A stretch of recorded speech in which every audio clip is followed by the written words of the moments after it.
Close video. Rust assistant director Dave Halls has maintained Alec Baldwin's claim that he didn't pull the trigger of the gun that fired and left cinematographer Halyna Hutchins dead and director Joel Souza injured, his attorney says. Lisa Torraco, who is representing Halls, said in a new interview that the assistant director has said from the first day she met him that he believes a misfire took place. The entire time Baldwin had his finger outside the trigger guard, parallel to the barrel, and that he told me since day one he thought it was a misfire. And until Alec said that it was just really hard to believe. But Dave has told me since the first day I met him that Alec did not pull that trigger, Torraco said in an interview that aired on Good Morning America on Thursday.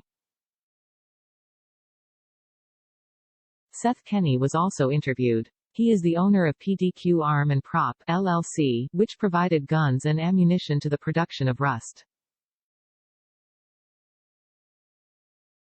He said he's absolutely certain PDQ Arm and Prop did not accidentally send live rounds to the movie set.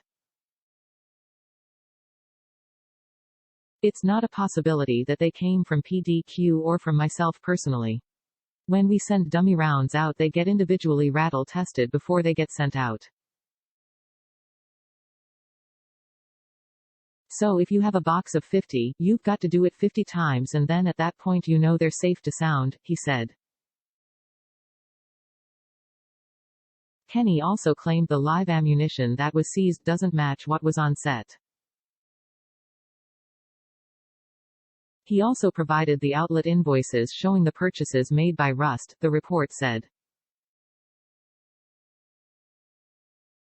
The outlet reports that PDQ wasn't their only provider. They found 4 rounds that were close enough to take in with them.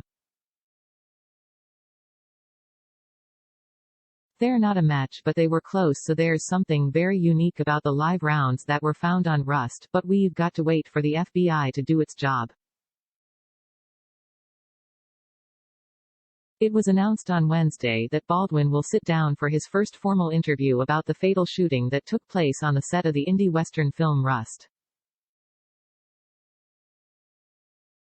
In a preview for the tell-all, Baldwin addresses the fact that he was holding a gun that was somehow loaded with a live bullet that should not have been on the set at all, let alone in an actor's hand. During the preview, which is heavily edited for the purpose of teasing the larger interview that's set to air Thursday evening, an emotional Baldwin states unequivocally that he did not pull the trigger. The trigger wasn't pulled. I didn't pull the trigger, Baldwin told George Stephanopoulos. He adds, no, I would never point a gun at anyone and pull the trigger. Never. However, the Santa Fe County Sheriff's Department said in a warrant that Baldwin fired the gun. Baldwin was holding the gun and rehearsing a scene for the movie when a live round rang out, hitting Hutchins before getting stuck in the shoulder of director Joel Souza.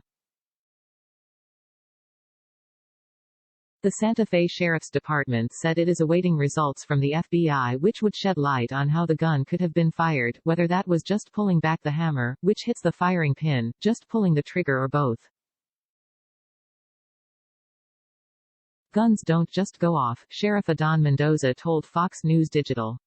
So whatever needs to happen to manipulate the firearm, he did that and it was in his hands. The 4th search warrant released by the Santa Fe Sheriff's Department shows armorer Hannah Gutierrez Reed suggested someone on the set had potentially pulled the hammer back on the